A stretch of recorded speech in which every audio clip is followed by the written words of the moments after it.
She died giving birth to twins, but the billionaire CEO couldn't stop seeing her in their eyes. "I can't look at them without seeing her," Sutton Cole whispered, his voice breaking as he backed away from the incubators. "Their eyes, they're exactly like hers. The most painful ghosts aren't the ones that haunt old houses. They're the ones that live in our memories, in our regrets, in the eyes of the children we've abandoned. Have you ever made a choice you knew you could never take back?" Standing in his penthouse office 50 stories above Manhattan, Sutton stared at his reflection in the floor-to-ceiling windows. The city lights twinkled below like the empire he'd built. Cold and distant. Beautiful, but untouchable. Just like the life he'd created for himself, worth billions on paper, yet bankrupt in everything that mattered. "Mr. Cole, your car is waiting." His assistant's voice crackled through the intercom, interrupting the moment of rare introspection. He didn't respond immediately.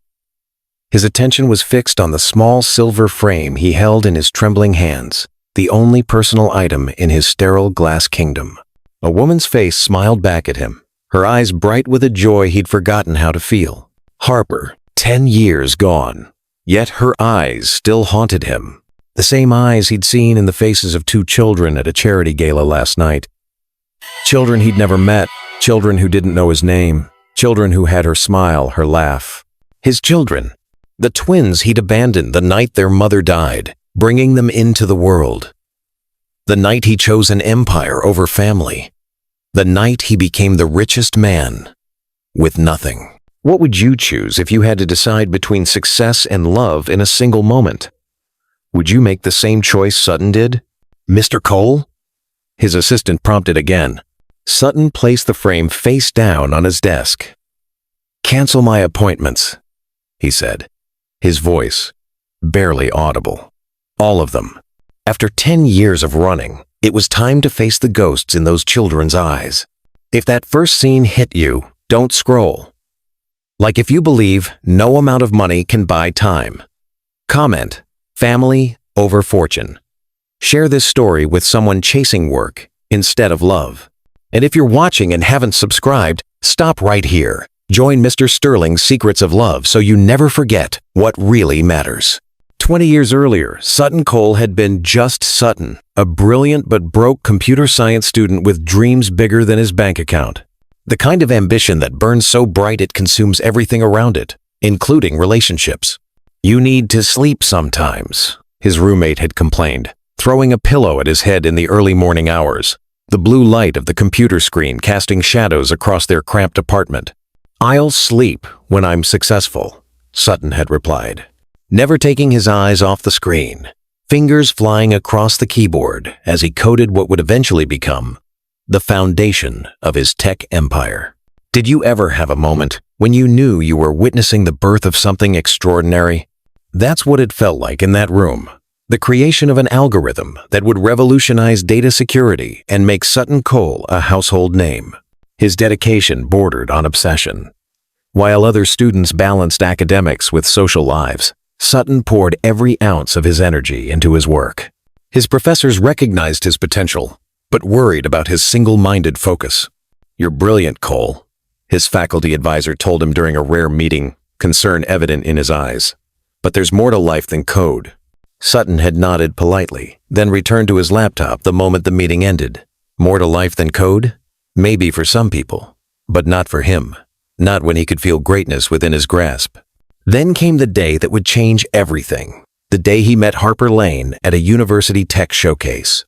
While other attendees nodded politely at his presentation and moved on, she stayed, asking questions that revealed a genuine understanding of what he was trying to achieve. "Your algorithm could change everything about how we protect sensitive information," she said, her eyes alight with interest. "But have you considered the ethical implications?" Sutton had been taken aback. No one had ever asked him about the ethics, only the profit potential. "I'm just trying to build something that works," he admitted. "Things that work change the world," Harper replied, tucking a strand of chestnut hair behind her ear. "Shouldn't we care about how?" That conversation lasted until the showcase closed down around them. Late into the night, they were still talking at a 24-hour diner, Harper challenging his assumptions while simultaneously making him feel like his ideas mattered. "You're not like other tech guys," she told him, stirring her third cup of coffee. "You actually listen when I talk." "You're not like anyone I've ever met," he responded, meaning it more than he'd meant anything in his life. "Can you recall the moment someone entered your life and everything suddenly looked different? Someone who made you question everything you thought you knew about yourself?" Harper was studying bioethics, planning a career that would bridge the gap between technological advancement and human values. She was brilliant, compassionate, and grounded in a way that balanced Sutton's relentless ambition. "Technology without humanity is just machinery," she told him on their third date, as they walked through campus under a canopy of autumn leaves. "It needs to serve people, not the other way around." "Is that what you think I'm doing?" he asked. "Creating technology that doesn't serve people?" She stopped walking and turned to face him. "I think you're so focused on what you can build that you haven't fully considered why you're building it, or who you're becoming in the process." No one had ever spoken to him with such honesty. Instead of feeling defensive, Sutton found himself drawn to her perspective, to the way she saw the world and the way she saw him, not just as a brilliant mind, but as a whole person with potential beyond his code. Their relationship progressed quickly. Within 6 months, they had moved into a small apartment together. While Sutton coded and pitched his security software to increasingly interested investors, Harper finished her master's degree and began working for a healthcare nonprofit. "We make a good team," she told him one night as they sat on their fire escape, sharing a bottle of cheap wine to celebrate his first serious investment offer. "You build the future, and I make sure it's a future worth having." Sutton kissed her, tasting wine and promise on her lips. "I'm going to give you everything," he vowed. "The whole world." Harper smiled, tucking a strand of hair behind her ear. "I don't need the world, Sutton. Just a small corner of it with you." But as his company gained traction, that small corner began to feel insufficient to Sutton. Each successful pitch, each new investor, each expansion of his vision pulled him further into a world of potential wealth and influence that intoxicated him. 16-hour workdays became the norm. Harper supported him, believing in his dream, but the balance between them began to shift. "When was the last time we had dinner together?" she asked one night, standing in the doorway of his home office, where he sat surrounded by spreadsheets and projections. "I'm sorry," he said, not looking up. "This Series A funding is crucial. Once we secure it, things will calm down." But they both knew it was a lie. Things wouldn't calm down. They would accelerate. Sutton was riding a rocket, and he had no intention of slowing its ascent. The marriage proposal came during a rare weekend away, a brief respite from the mounting pressure of his growing company. He presented Harper with a diamond ring far more expensive than they could afford. "I want to build a life with you," he told her, on one knee, on the beach, at sunset, the moment as picture-perfect as he could make it. "Everything I'm doing, all of this work, it's for us, for our future." Harper hesitated, just long enough for Sutton to notice. "Is it really for us?" she asked quietly. "Or is it for you?" The question stung, but he pushed past it. "For both of us, I promise. Once the company is established, we'll have time. We'll travel, start a family, do all the things we've talked about." She studied him for a long moment, her eyes searching his for the truth. Whatever she saw there must have reassured her, because she finally smiled and held out her hand. "Yes," she said, "but I'm holding you to that promise." They were married 3 months later in a small ceremony. By then, Cole's security systems had secured its first major client, and Sutton was being hailed as a rising star in the tech world. The honeymoon was cut short by an emergency with the client's implementation, setting a pattern that would define their marriage. "I'm sorry," Sutton said, kissing Harper goodbye at the airport as they prepared to return home 3 days early. "I'll make it up to you." "It's okay," she replied, though the disappointment in her eyes said otherwise. "Your company needs you." "We'll come back," he promised, "when things settle down." But things never settled down. As Cole security systems evolved into Cole Technologies and expanded into artificial intelligence and cloud computing, Sutton's world grew larger, while Harper's seemed to shrink. She continued her work in bioethics, making a name for herself in her field. but increasingly found herself attending events alone, making excuses for her absent husband. "Where's that brilliant husband of yours?" colleagues would ask. "Changing the world, one algorithm at a time." She'd reply with a smile that didn't quite reach her eyes. Do you recognize the pattern of repeating the same empty words? Knowing deep down they might never become action? Knowing deep down you might not keep it? That moment when you realize you're becoming someone you never intended to be? If you've ever worked so hard you lost someone who waited for you, hit like. Tell us, one lesson I learned. In the comments, your story might save another heart. Share this video with a friend drowning in deadlines. And hey, if you're here without subscribing, be honest. Are you scared to feel? Click subscribe and grow with us. 2 years into their marriage, as Cole Technologies secured its first international contracts, Harper sat Sutton down for a conversation that would change everything. "I'm pregnant," she said, her voice a mixture of joy and apprehension.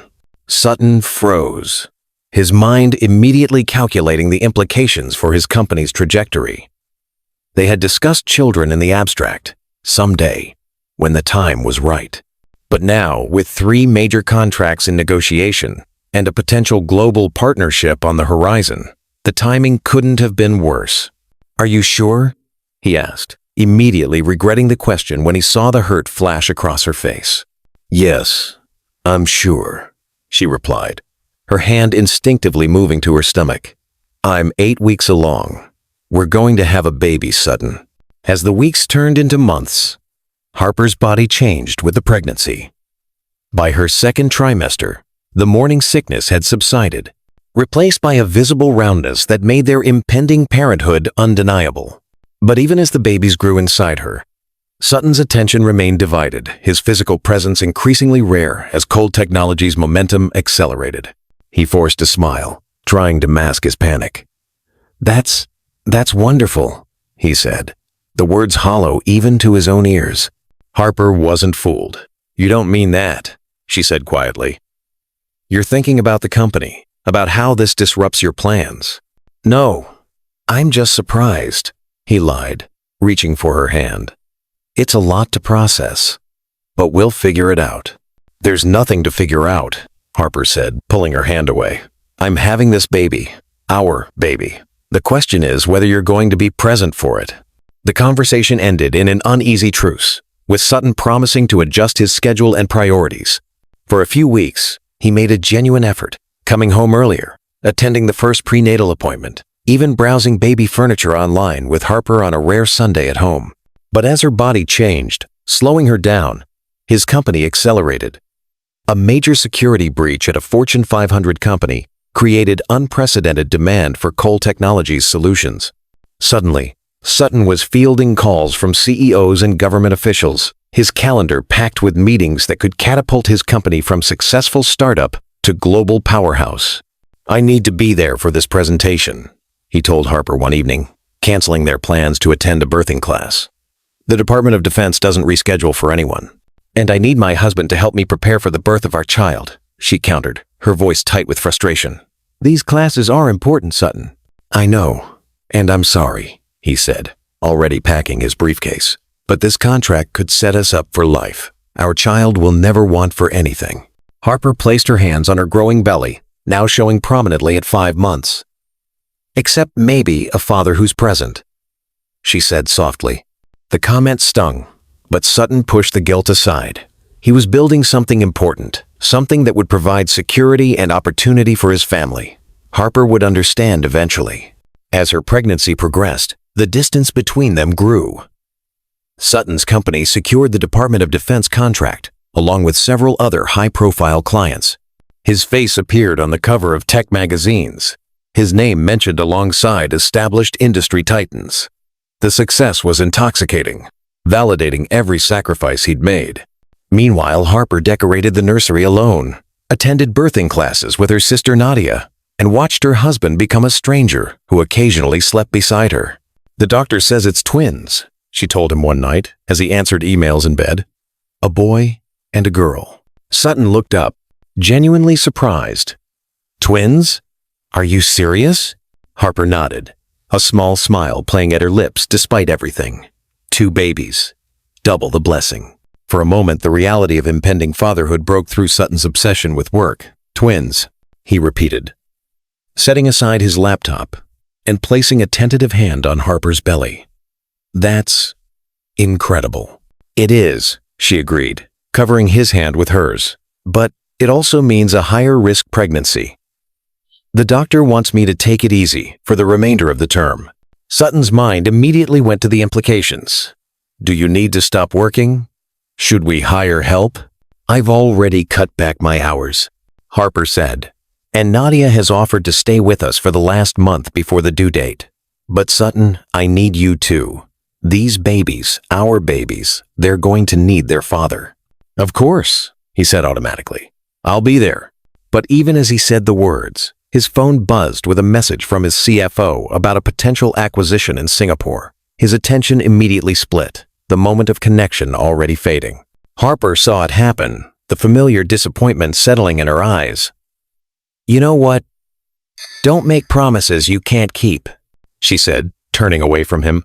Just be honest about your priorities. That's not fair, Sutton protested. I'm working this hard for us, for our family. No, Harper said, her voice quiet but firm. You're working this hard. For yourself, for your vision, for your legacy. Don't use us as an excuse. The accusation hung between them. Too accurate to deny, too painful to acknowledge. In her 7th month, complications arose. Harper's blood pressure spiked dangerously, and the doctor ordered bed rest.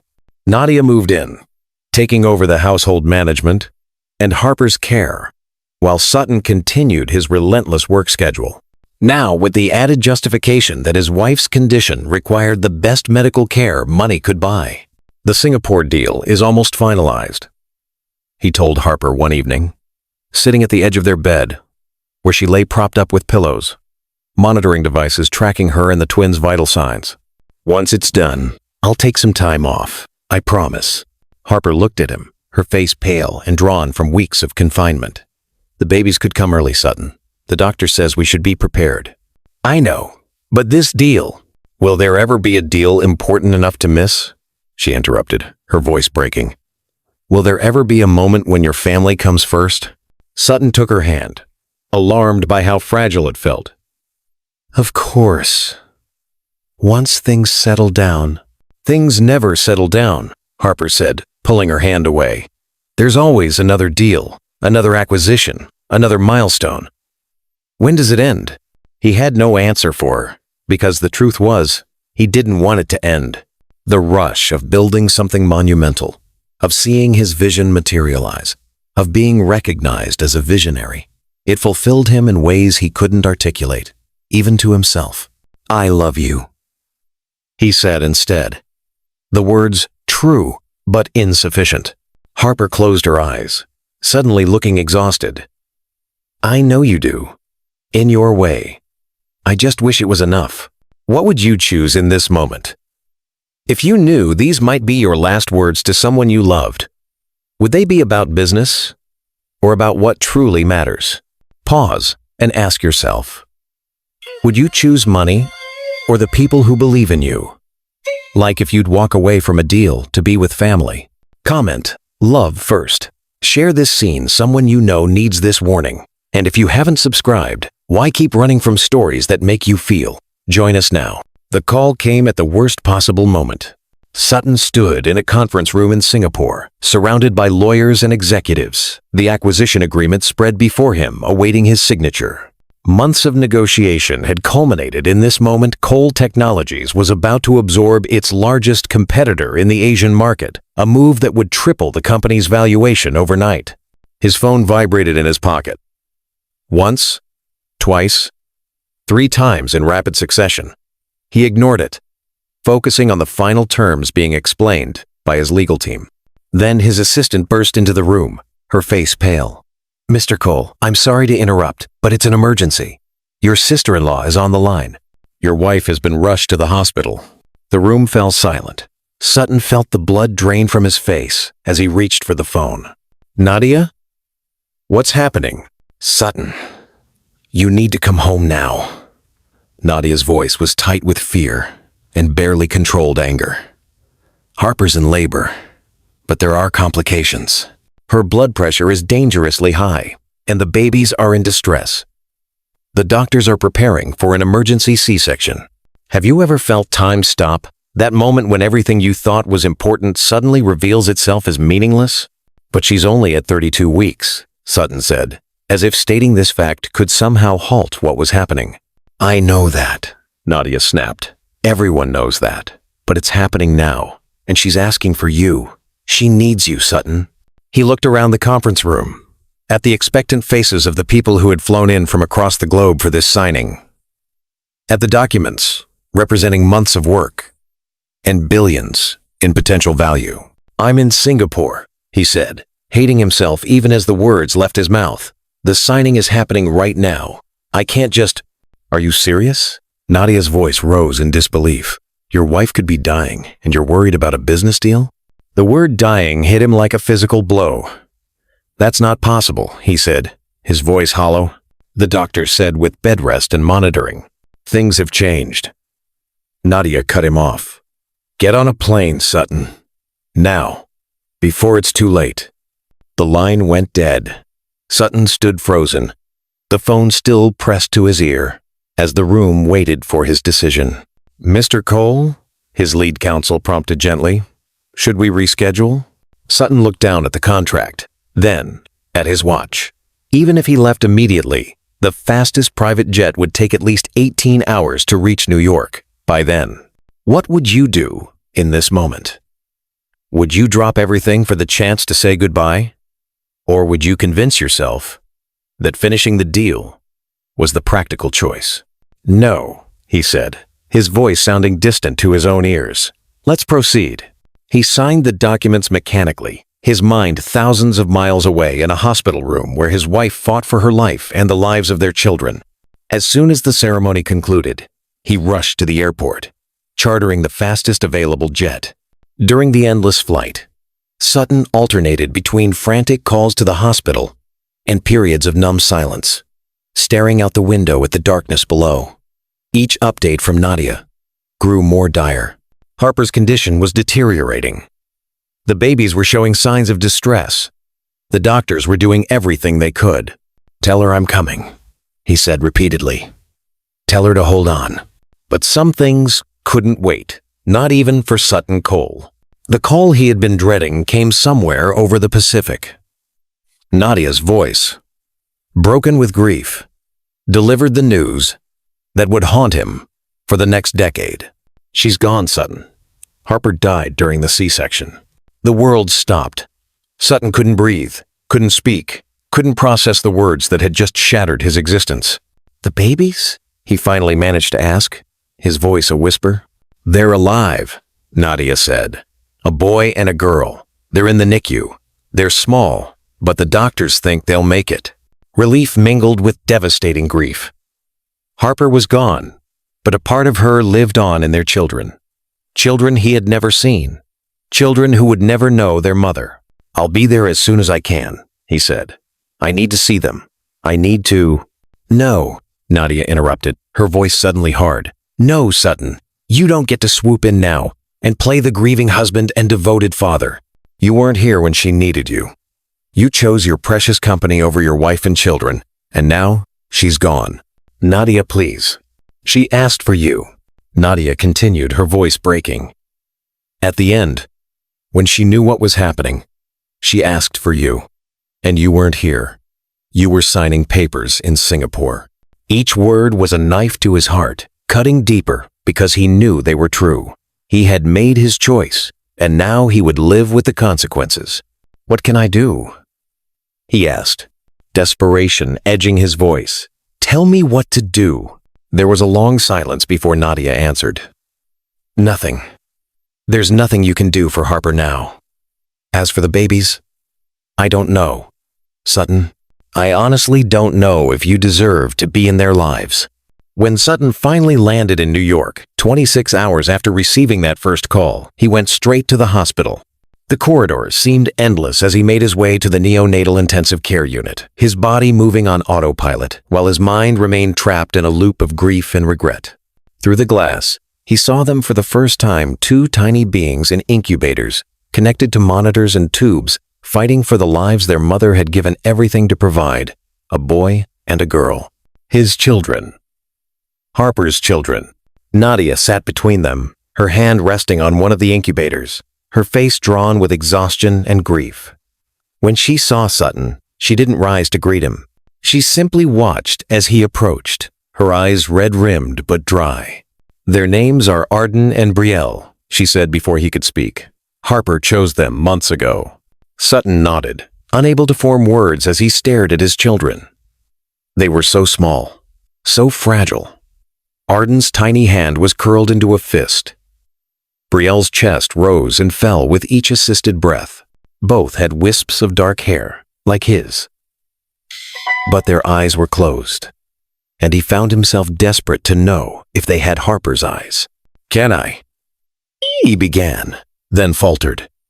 "Can I touch them?" Nadia hesitated, then nodded. "The nurses said it's good for them to have human contact. They need to know they're not alone." The words carried an accusation that Sutton couldn't deny. He approached Arden's incubator first, carefully placing his hand through the opening as a nurse had demonstrated. His son's entire hand wrapped around his finger, the grip surprisingly strong for someone so small. The connection was immediate and overwhelming, a physical manifestation of a bond he hadn't known existed until this moment. "Hello, Arden," he whispered, tears finally breaking free. "I'm your father." He moved to Brielle next, repeating the process, marveling at how different she felt, her grip softer, her movements more delicate, yet with an undeniable strength of her own. For hours, Sutton remained there, alternating between his children, speaking softly to them, promising them things he wasn't sure he could deliver. Nadia watched in silence, her own grief momentarily overshadowed by the sight of this broken man meeting his children in the shadow of tragedy. When the nurses finally insisted they leave to allow the babies to rest, Sutton followed Nadia to the hospital cafeteria.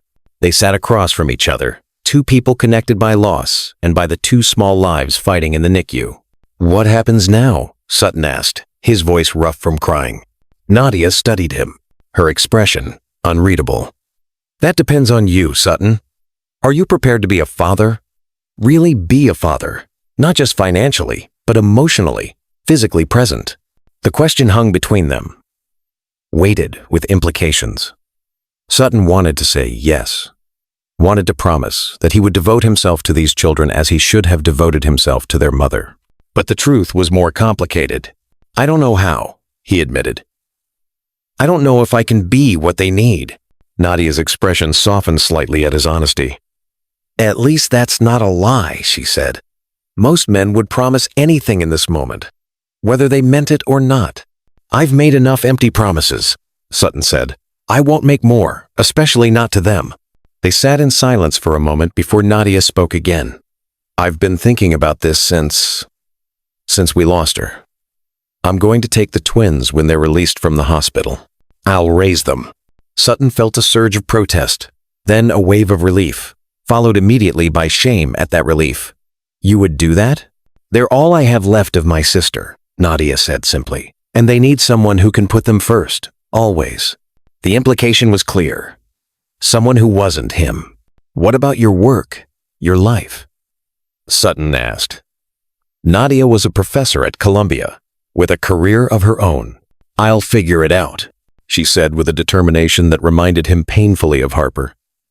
"I can take a sabbatical initially, work part-time. It won't be easy, but nothing worthwhile ever is." Number 3. Sutton recognized the sacrifice she was offering to make, putting her life on hold to raise his children. Children he should be raising. Children he wasn't sure he could raise. "I'll provide for them," he said. "Whatever they need. The best care. The best education. Everything." "Money isn't everything, Sutton," Nadia said, echoing words Harper had spoken so many times. "But yes, your financial support would help." They worked out an arrangement over the following days as the twins grew stronger in the NICU. Sutton would provide generous financial support. Nadia would have full custody. He would have visitation rights, to be exercised when he felt ready. When the day came for the twins to be released from the hospital, Sutton stood in the NICU one last time, looking down at his children. They had improved remarkably, gaining weight and strength. Today, for the first time, both had their eyes open. Harper's eyes, clear, intelligent, seeing straight through him. Something broke inside Sutton in that moment, a dam holding back emotions he couldn't face. Grief for Harper, guilt over his choices, fear of failing these innocent beings who deserved better than a father who chose ambition over love. "I can't do this," he whispered, backing away from the incubators. "I'm sorry. I just can't." Nadia, who had been signing discharge papers, returned to find him in the hallway, his face ashen. "Sutton? What's wrong?" "Their eyes," he said, his voice breaking. "They have her eyes." Understanding dawned on Nadia's face. "Yes, they do. I can't look at them without seeing her," Sutton continued. "Without remembering that she died while I was signing papers halfway around the world. I can't be what they need. I'll only hurt them." Nadia didn't argue. Perhaps she had expected this all along. "What are you saying, Sutton?" "Take them," he said. "Raise them. Love them. I'll provide everything they need financially. But I think it's better if I'm not in their lives. At least not now. Maybe someday, when I'm worthy of them." The words hung in the air between them, a decision that would shape 3 lives for years to come. Nadia didn't try to change his mind. Perhaps she believed, as he did in that moment, that the twins would be better off without a father who couldn't face his own reflection in their eyes. "If that's your decision," she said finally, "then I'll respect it." "But Sutton, they're going to ask about you someday." "What should I tell them?" Sutton swallowed hard. "Tell them the truth. That their father wasn't strong enough to be what they deserved." With those words, Sutton Cole walked away from his children, from the living reminders of Harper, from the responsibility he wasn't prepared to bear. He threw himself into his work with renewed intensity, building Cole Technologies into a global powerhouse, accumulating wealth and power beyond even his ambitious dreams. But each night, alone in his penthouse overlooking the city, he would take out the silver-framed photo of Harper and wonder about the 2 small lives growing up without him. Children with her eyes, who would one day ask why their father had chosen an empire over them. Have you ever made a choice you knew you could never take back? A moment that defined everything that came after? If this silence feels familiar, don't just watch, like it. Comment, "Time won't wait." Send this to someone who keeps saying later. And if you're here, feeling every word but not subscribed, fix that now, because later turns into never. 10 years passed. Sutton Cole became a legend in the tech world, his name synonymous with innovation and ruthless business acumen. Cole Technologies expanded into artificial intelligence, quantum computing, and biotechnology, with offices in 20 countries and a market capitalization that made it one of the most valuable companies on the planet. Sutton himself was worth over $30 billion. He owned homes he rarely visited, collected art he seldom viewed, and dated beautiful, accomplished women who never got close enough to see the emptiness behind his success. True to his word, he provided generously for his children, establishing a trust that ensured they would want for nothing materially. But he never visited, never called, never sent birthday cards or Christmas gifts. His financial team handled all interactions with Nadia, maintaining the fiction that this arrangement was temporary, that someday he would be ready to be a father. Nadia sent quarterly updates, report cards, medical checkups, milestone achievements. Sutton read each one carefully, filing them away in a locked drawer in his office. He knew that Arden had his mathematical aptitude and Brielle his determination. He knew they were healthy, happy, well-adjusted despite their unusual family situation. He told himself they were better off without him, that his absence was a gift rather than an abandonment. But as the years passed, the lie became harder to maintain, even to himself. On a crisp autumn evening, Sutton attended a charity gala for children's medical research. one of the many philanthropic causes to which he contributed substantial sums, partly out of genuine belief in their missions, partly to maintain his carefully crafted public image. The event was held at the Metropolitan Museum of Art. The Great Hall, transformed with twinkling lights and elegant floral arrangements. Sutton moved through the crowd with practiced ease, shaking hands, making small talk, writing a substantial check when approached by the organization's director. "Mr. Cole, we can't thank you enough for your continued support," the woman gushed. "Would you like to meet some of the children who have benefited from our programs? They're performing a short musical number in about 15 minutes. Sutton nodded politely, though such interactions always made him uncomfortable.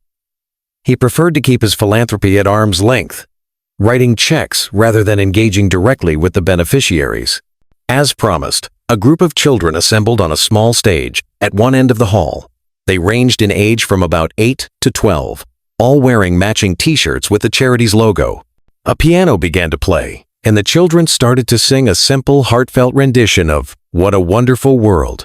Sutton watched with detached interest until his gaze landed on a girl near the center of the group.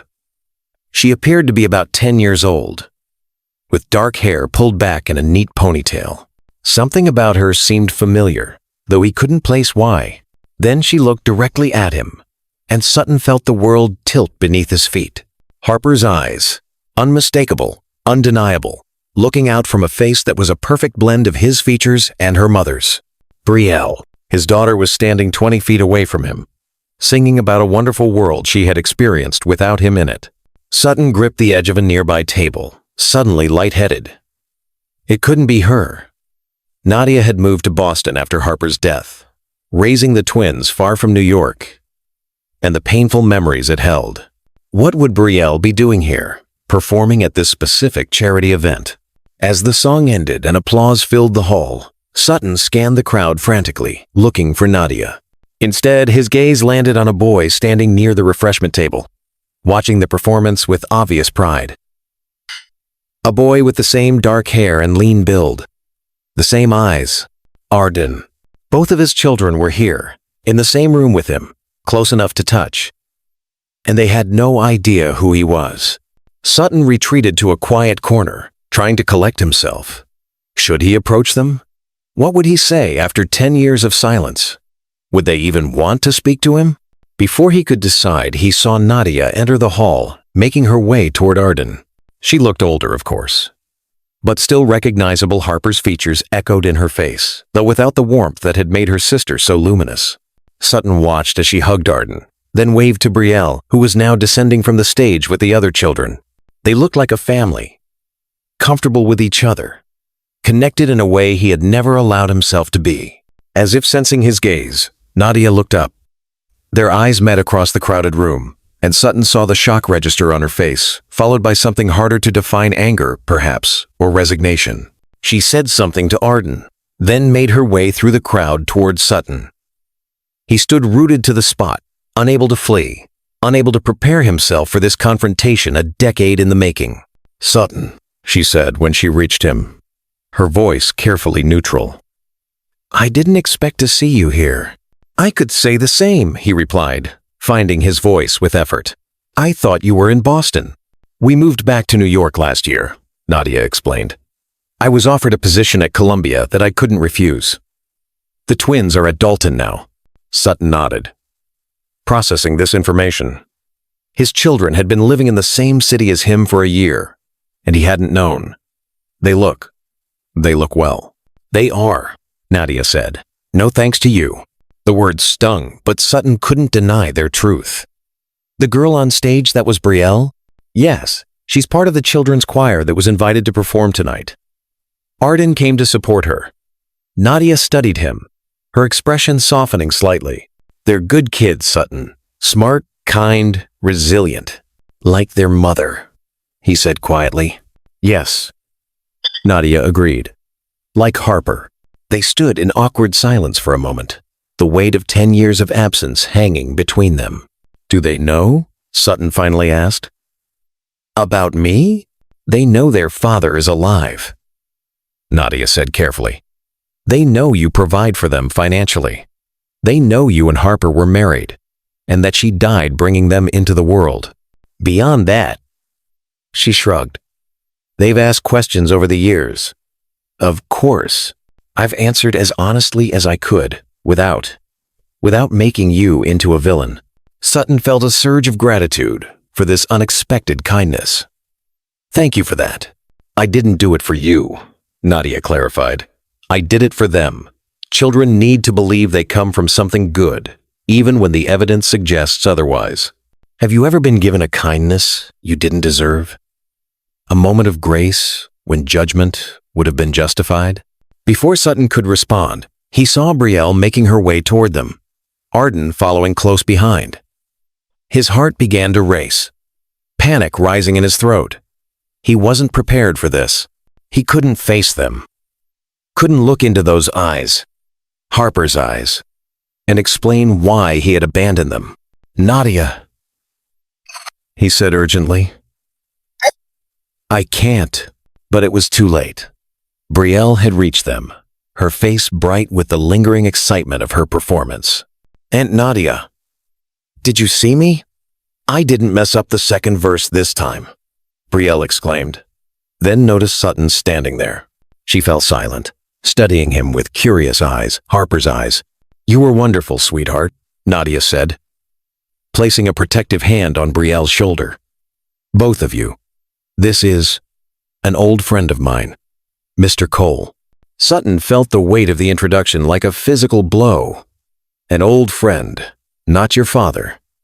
Not the man who should have been there for every birthday, every school play, every skinned knee and nightmare. Hello, Brielle said politely, extending her hand with a poise that seemed beyond her 10 years. I'm Brielle Blake. This is my brother, Arden. Blake. They had Nadia's surname, not his. Another reminder of his absence. It's nice to meet you both, Sutton managed to say, shaking Brielle's small hand, then Arden's. The boy's grip was firm, his gaze more assessing than his sister's. Are you the Cole from Cole Technologies? Arden asked, his eyes narrowing slightly. Sutton nodded, surprised. Yes, I am. I read about your quantum computing breakthrough in Scientific American, Arden continued. The article said it could revolutionize medical research. That's right, Sutton replied, caught off guard by his son's knowledge. You read Scientific American? Arden shrugged. Sometimes I'm interested in technology and medicine. Arden wants to cure cancer, Brielle explained with the matter-of-fact tone of a sibling who had heard this declaration many times. I'm going to be a singer, or maybe a veterinarian. I haven't decided yet. Sutton felt a smile tug at his lips, despite the surreal nature of the situation. Those are excellent goals. We should let Mr. Cole get back to the party, Nadia interjected gently. He's a very busy man. The dismissal was clear, but Sutton found himself reluctant to end this unexpected encounter. Actually, I was just about to get some dessert, he said, gesturing toward the buffet table. Would you like to join me? Brielle's face lit up. They have chocolate fountain! Can we, Aunt Nadia, please? Nadia hesitated, clearly torn between protecting the children from potential hurt and allowing this small connection. Just for a few minutes. She finally agreed. Then we need to head home. It's a school night. The four of them moved to the dessert table, where Brielle and Arden carefully selected treats to dip in the flowing chocolate fountain. Sutton watched them, drinking in details he had missed for 10 years, the way Brielle hummed softly to herself as she deliberated between strawberries and marshmallows, the methodical precision with which Arden constructed his plate. They're extraordinary, he said quietly to Nadia. Yes, they are, she agreed. They've overcome a lot. Sutton glanced at her sharply. What do you mean? Are they all right? Nadia sighed. They're healthy now, but it hasn't always been easy. Arden had some respiratory issues when he was younger, a complication from being premature. And Brielle. She hesitated. Brielle has struggled with feeling abandoned. She's in therapy, working through it. Each word was a knife to Sutton's heart. His children had suffered, and he hadn't been there to help them through it. I didn't know, he said, the inadequacy of the response painfully apparent. No, you didn't, Nadia agreed. Because you weren't there. The simple truth landed with devastating force. While he had been building his empire, his children had been facing challenges without him. While he had been accumulating wealth and power, they had been learning to navigate the world with a piece of themselves missing. Before Sutton could respond, Brielle returned, her plate piled high with chocolate-covered fruit. "Mr. Cole, do you like strawberries or pineapple better with chocolate?" "Strawberries," he answered automatically, the mundane question, surreal in its normalcy. "Me too." Brielle beamed. "Arden likes pineapple, but he's weird." "I'm not weird. I'm sophisticated," Arden countered, joining them with his own carefully arranged plate.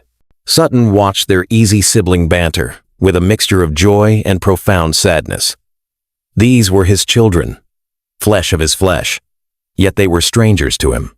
They had inside jokes, shared experiences, an entire history he knew nothing about. "Mr. Cole was just telling me about his company," Nadia said, smoothly redirecting the conversation. "Do you really have robots in your office?" Brielle asked, her eyes wide. Sutton smiled. "We have some automated systems, yes. And we're developing robots that can help doctors perform surgery more precisely." "That's what I want to do," Arden said. His interest clearly piqued. Build technology that helps people get better. "That's a worthy goal," Sutton replied, fighting to keep his voice steady.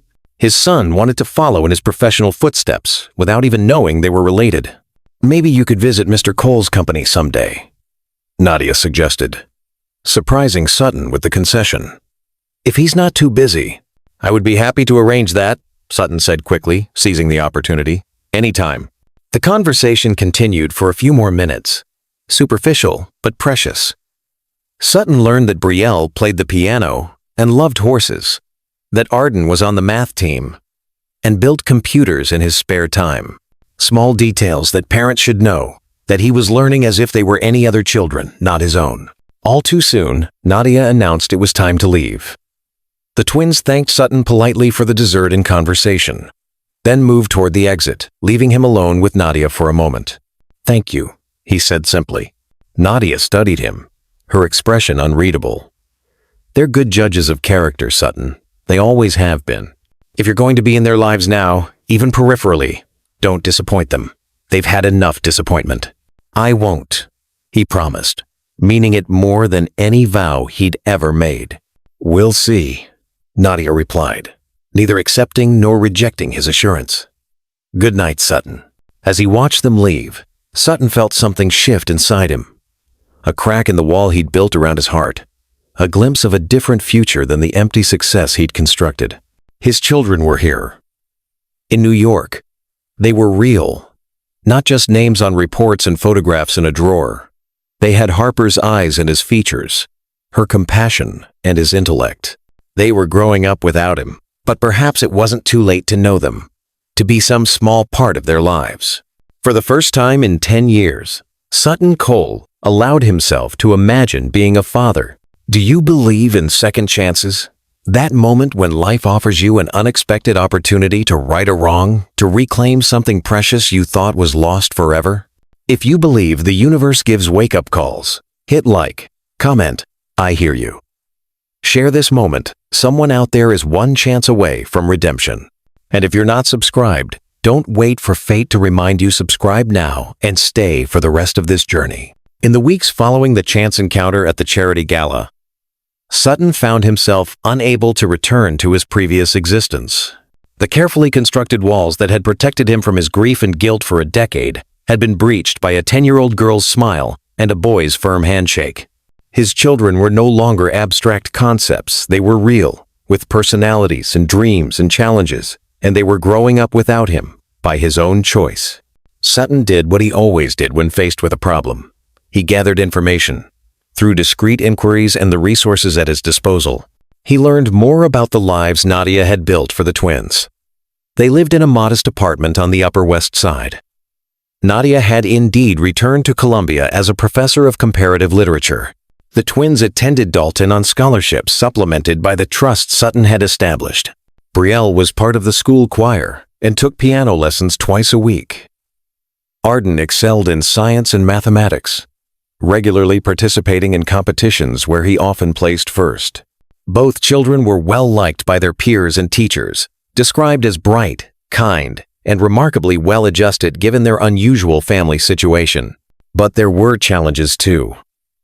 The medical reports in Sutton's files indicated that Arden still used an inhaler occasionally for exercise-induced asthma, a lingering effect of his premature birth. And Brielle's therapy sessions, which Nadia had mentioned, focused on abandonment issues and anxiety. The knowledge that his absence had caused his daughter pain was almost unbearable. Yet what right did he have to enter their lives now, after 10 years of silence? Would his presence help heal those wounds, or simply reopen them?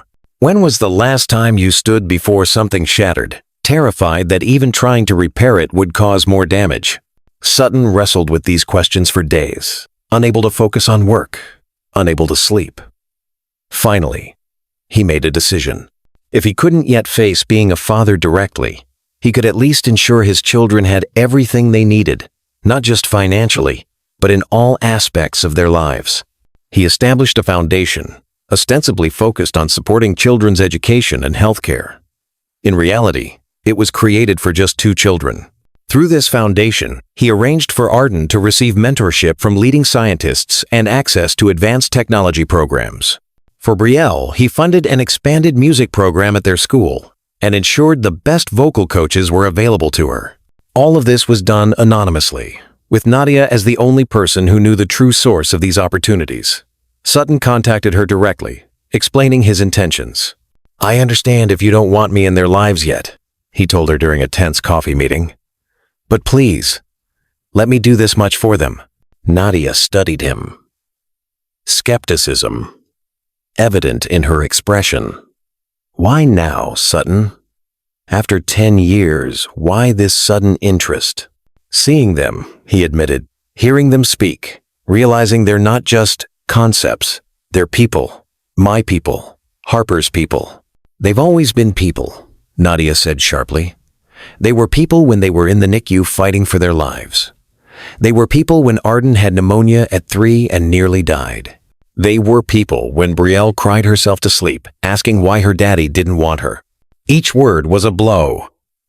But Sutton didn't flinch. He deserved this, and more. "I know," he said quietly. "I have no excuse, Nadia. None. I failed them, and I failed Harper. But I'm asking you to let me try to do better now." Nadia was silent for a long moment, weighing his sincerity. "The foundation," she finally said. "I'll accept that. The children can benefit from those opportunities. But direct contact? I'm not ready to agree to that. And I don't think they are either." It was less than he hoped for, but more than he deserved. "Thank you," Sutton said. "And Nadia, I want you to have access to the Foundation's resources too. For yourself. You've carried this burden alone for 10 years. They're not a burden," Nadia corrected him firmly. "They're a gift, the best gift Harper could have left me." "Of course," Sutton agreed quickly. "That's not what I meant. I know raising them couldn't have been easy, especially alone." Nadia's expression softened slightly. "No, it hasn't been easy, but it's been worth every moment." She hesitated, then added, "They ask about you sometimes, you know. Especially since they started at Dalton and realized that other kids' trust funds don't just appear out of nowhere." Sutton's heart clenched. "What do you tell them?" "The truth, as much as I can. That you're their biological father. That you make sure they're provided for. That you and Harper loved each other once." "We did," Sutton said softly. "I did love her, Nadia. Even if my actions didn't show it at the end." "I know," Nadia acknowledged. "Harper knew it too, I think, even at the end. They parted with an agreement. The Foundation would provide opportunities for the twins, and Nadia would send Sutton more detailed updates about their lives. It wasn't fatherhood, but it was a step towards something more than the complete absence of the past decade. Over the next 6 months, Sutton received weekly reports about the twins' activities and achievements. He learned that Brielle had been selected for a prestigious children's choir that would perform at Carnegie Hall, that Arden had won a national science competition with a project on using AI to predict disease outbreaks. Each report included photographs of Brielle at the piano, her face alight with joy. Arden bent over a microscope, his expression one of intense concentration. Sutton kept these images in a special folder on his tablet, finding himself returning to them in quiet moments, studying the faces of his children, searching for traces of Harper and himself. Through the foundation, he arranged for Brielle to receive a scholarship to a summer music program at Juilliard and for Arden to attend a science camp at MIT. He funded a renovation of their apartment building's outdated heating system when he learned that the cold aggravated Arden's asthma. He established college funds that went far beyond the basic trust he had set up years ago. All of this was done quietly, with Nadia as the intermediary. The twins knew only that opportunities were being provided through a foundation, not that their absent father was behind it. Sutton told himself this arrangement was best for everyone. The children received the support they needed without the complication of his presence in their lives. Nadia maintained her role as their primary parent without interference, and he could contribute meaningfully without disrupting the stability they had established. But as the months passed, this arm's-length involvement began to feel increasingly hollow.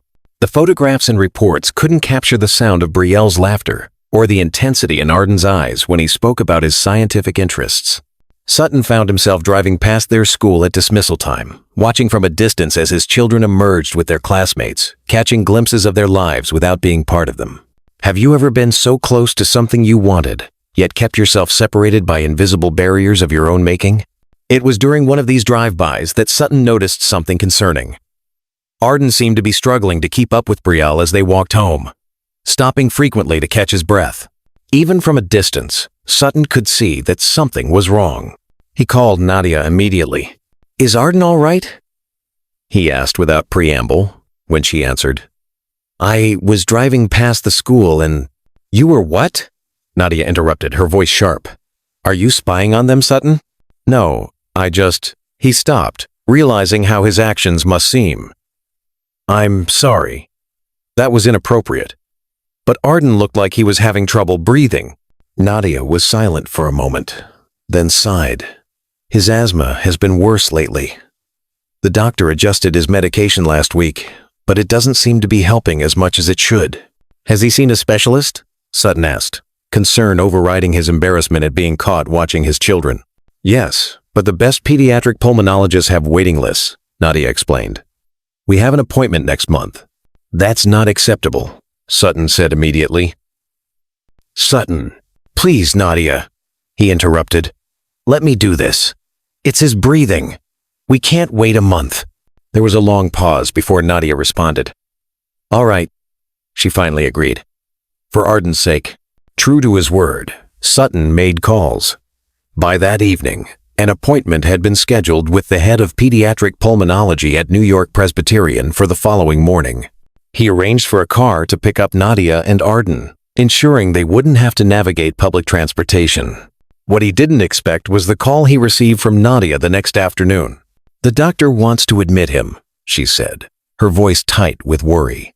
"They found some abnormalities in his scans. They're concerned about potential scarring in his lungs from his earlier respiratory issues." Sutton felt a cold fear grip his heart. What does that mean? Is it serious? "They're not sure yet," Nadia admitted. "They want to run more tests. The doctor mentioned the possibility of a specialized treatment that's still in the trial phase." "Whatever he needs," Sutton said immediately. "Cost is no object."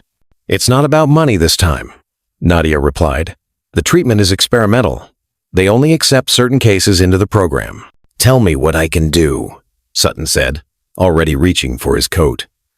"I'm on my way to the hospital." "No," Nadia said quickly. "That's not necessary. We're managing." Sutton paused, his coat half on. "Nadia, please. He's my son. If he's ill, I need to be there." The silence on the other end of the line stretched for what felt like an eternity. Finally, Nadia spoke, her voice softer than before. "He asked about you today." When the doctor was explaining the potential treatment, Arden asked if his father could help him understand the medical terminology better. "He knows you work in technology that interfaces with medicine." Sutton felt his throat tighten with emotion. "What did you tell him?" "I told him I would ask you," Nadia said simply. "So I'm asking, will you come to the hospital, Sutton? not as the anonymous benefactor, but as Arden's father? The question he had both longed for and dreaded for 10 years hung in the air between them.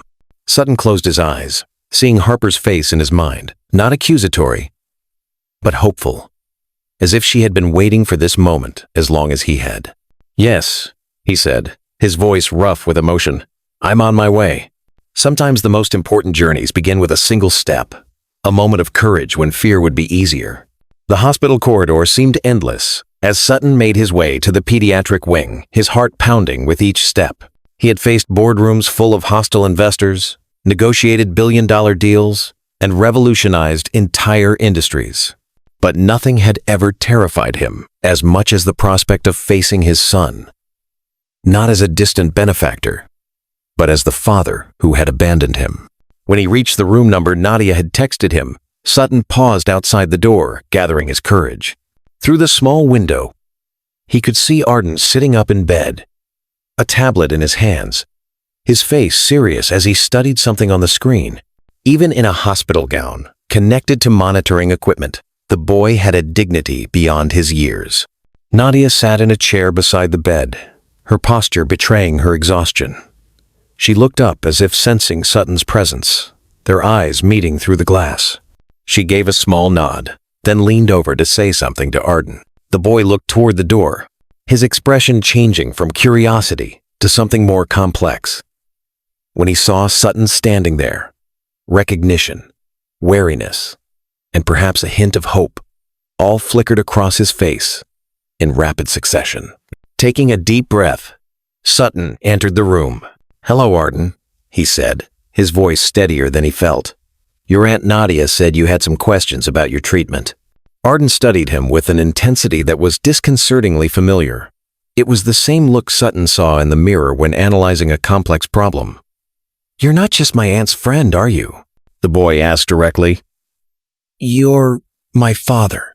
The bluntness of the question caught Sutton off guard, though it shouldn't have. Of course, his son would cut straight to the heart of the matter. "Yes," he admitted. "I am." Arden nodded, as if confirming a hypothesis he'd already formed. "I thought so. You look like me. Or, I look like you, I guess." "You do." Sutton agreed, moving cautiously closer to the bed. "May I sit down?" Arden shrugged, trying to appear nonchalant, though his posture remained tense. "It's a free country." Sutton took the chair on the opposite side of the bed from Nadia, acutely aware of the gulf, both physical and emotional, that separated them. "I understand the doctors are recommending an experimental treatment for your respiratory issues." "Yeah," Arden confirmed, his expression brightening slightly at the shift to a technical topic. "It's a targeted immunotherapy combined with a new type of inhaled medication that's supposed to reduce inflammation and promote healing in damaged lung tissue. But it's still in clinical trials, so they have to determine if I'm a suitable candidate." Sutton was impressed by the boy's grasp of his own medical situation. "That sounds promising. Have they explained the evaluation process?" "Some of it," Arden said. "There are genetic factors they need to test for, and they need to assess the extent of the scarring." He hesitated, then added, "Aunt Nadia said you work with medical technology. Do you know about this kind of treatment?" "Not specifically," Sutton admitted, "but I can certainly help you understand the process and the technology involved. Cole Technologies has a biomedical division that works on similar therapies." Arden's eyes widened slightly. "Really? What kind of therapies?" For the next half hour, Sutton explained in terms Arden could understand how targeted treatments worked, how clinical trials were structured, and what questions they should ask the doctors. The boy was remarkably quick, asking insightful follow-up questions that revealed both his intelligence and his anxiety about his condition. Nadia watched their interactions silently, her expression unreadable. When a nurse came in to check Arden's vitals, she stood and gestured for Sutton to join her in the hallway. "Thank you for coming," she said once they were outside the room. "He seems comfortable with you." "He's an extraordinary boy," Sutton replied, glancing back through the window at his son. "So knowledgeable, so composed, despite everything." "He's always been that way," Nadia said, Even as a small child, he wanted to understand everything, to make sense of the world, through facts and figures. She paused, then added quietly, "He's very much your son in that regard." The simple acknowledgement that Arden was his son, that he had passed on more than just physical features, filled Sutton with a complex mixture of pride and regret. She studied him, her expression serious. "That depends on you, Sutton. Are you here for a single conversation about medical technology? Or are you finally ready to be a father?" The question hung between them, weighted with a decade of absence. "I want to be in their lives," Sutton said after a moment. "Both of them. I know I don't deserve it, and I know it won't be simple, but I want to try. And when it gets difficult," Nadia pressed, "when being a parent interferes with being a CEO, when they're angry with you, as they have every right to be, what then?" "I won't run away again," Sutton promised. "I can't change the past 10 years, but I can be here now, and tomorrow, and every day after that." Nadia didn't immediately respond, her gaze returning to Arden in the hospital room.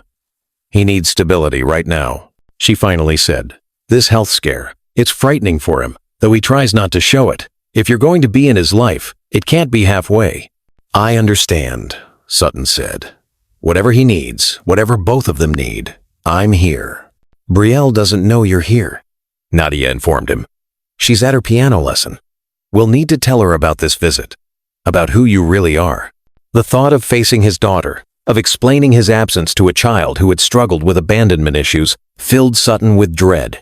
But he nodded. "Yes, of course. When do you think would be best?"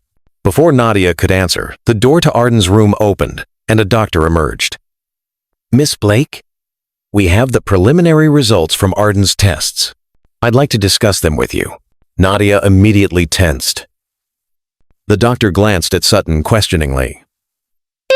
"This is Arden's father," Nadia explained, the words still sounding strange to Sutton's ears. "Sutton Cole." If the doctor recognized the name, he gave no indication. "Mr. Cole, Miss Blake, Arden's condition is more serious than we initially thought. The scarring in his lungs is extensive, and there are signs of a rare inflammatory response that's complicating his breathing." Sutton felt a cold fear grip his heart. What does that mean for his treatment? "It means he's definitely a candidate for the clinical trial," the doctor explained. "In fact, given the unusual presentation of his symptoms, he would be of particular interest to the research team." However, he hesitated. "However what?" Nadia prompted, her voice tight with anxiety. "The trial is being conducted at Massachusetts General Hospital in Boston," the doctor continued. "Arden would need to relocate there for at least 3 months for the initial treatment phase, with regular follow-ups for a year afterward." Nadia paled. 3 months? But what about school? What about Brielle? "I can't separate them for that long, and I can't leave my position at Columbia in the middle of the semester." "I understand it's complicated," the doctor said sympathetically. "But this treatment represents Arden's best chance for a full recovery.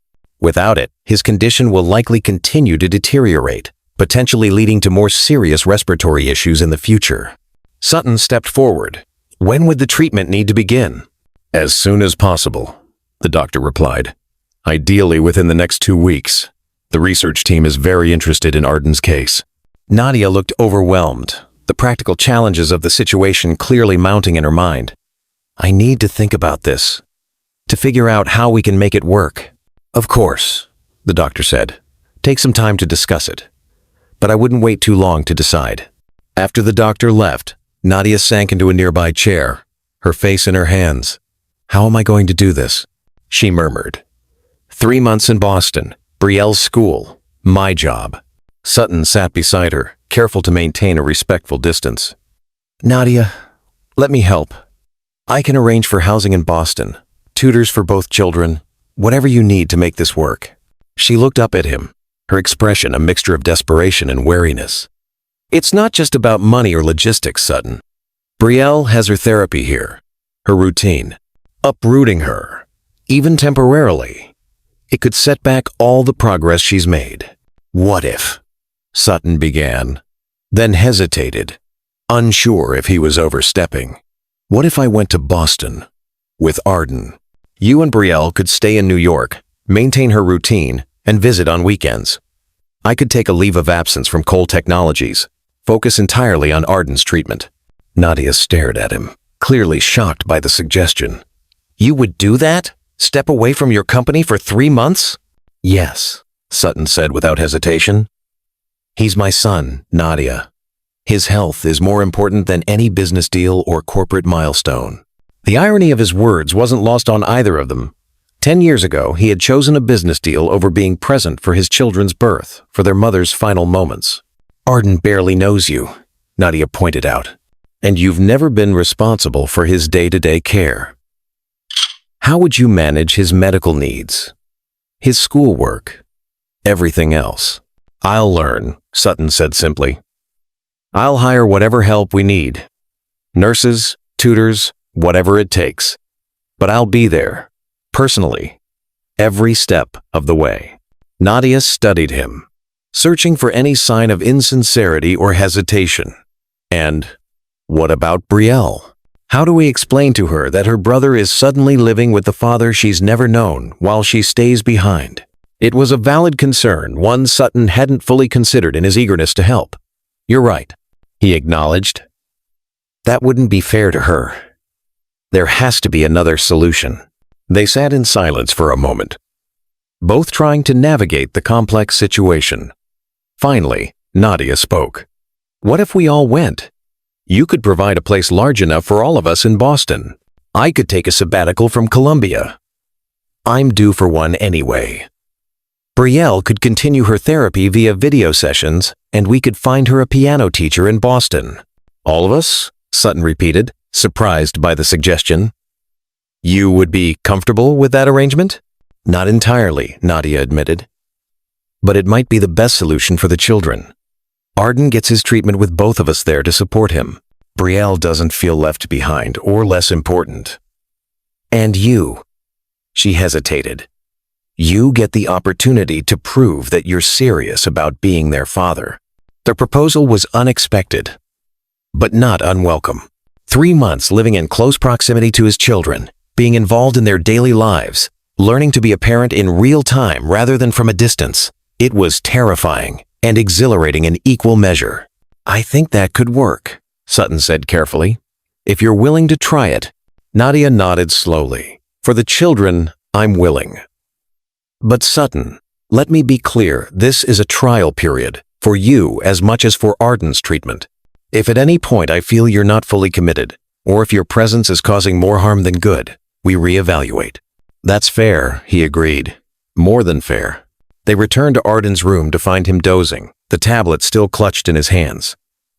Nadia gently removed it, revealing that he had been researching the very treatment the doctor had mentioned. Always trying to understand, she murmured fondly, brushing his hair back from his forehead. Sutton watched the gesture, so natural and loving, and felt a pang of loss for all the moments like this he had missed. When should we tell them? He asked quietly. About Boston? And about me? Nadia sighed. Tonight, I think. Once Brielle is here, they should hear it together. The hours that followed were among the most anxious of Sutton's life. He returned to his penthouse to make preliminary arrangements, contacting his executive team about a potential leave of absence, researching suitable housing in Boston near Massachusetts General, and instructing his assistant to clear his schedule for the foreseeable future. Throughout it all, his mind kept returning to the conversation that lay ahead. How would he explain his decade-long absence to his children? What could he possibly say to justify abandoning them after their mother's death? And how would Brielle, who had struggled with abandonment issues, react to his sudden appearance in their lives? Have you ever had to face a moment of truth that you've been avoiding for years, when all your carefully constructed explanations suddenly seem hollow? By the time he returned to the hospital that evening, Sutton was no closer to finding the right words. He found Nadia in the hallway outside Arden's room, speaking quietly with a young girl, Brielle. His daughter had her back to him, but even from behind, The resemblance to Harper was striking, the same graceful posture, the same chestnut hair, now pulled back in a neat braid. Nadia looked up and saw him, her expression signaling that the moment of truth had arrived. She said something to Brielle, who turned around slowly. For the second time in his life, Sutton found himself face to face with his daughter. Up close, the resemblance to Harper was even more pronounced, the same delicate features, the same expressive eyes that seemed to see straight through pretense. "Hello, Brielle," he said, his voice barely above a whisper. The girl studied him with an intensity that belied her 10 years. "You're him, aren't you?" she asked directly. "You're our father." Sutton nodded, unable to find words adequate for the moment. Brielle's expression remained carefully neutral, but her hands, Harper's hands, twisted the strap of her backpack nervously. "Aunt Nadia says Arden is sick and needs special medicine in Boston. She says you're going to help." "That's right," Sutton confirmed, "if that's okay with you." Brielle considered this, her head tilted slightly to one side. "Are you a doctor?" "No," Sutton admitted, "but I want to be there for Arden. For both of you." "Why now?" Brielle asked, the simple question cutting straight to the heart of the matter. "Why not before?" Sutton glanced at Nadia, who gave him a small nod, encouraging him to answer honestly. He knelt down so he was at eye level with his daughter. "Because I was afraid," he said simply. "Afraid I wouldn't be a good father. Afraid of failing you both.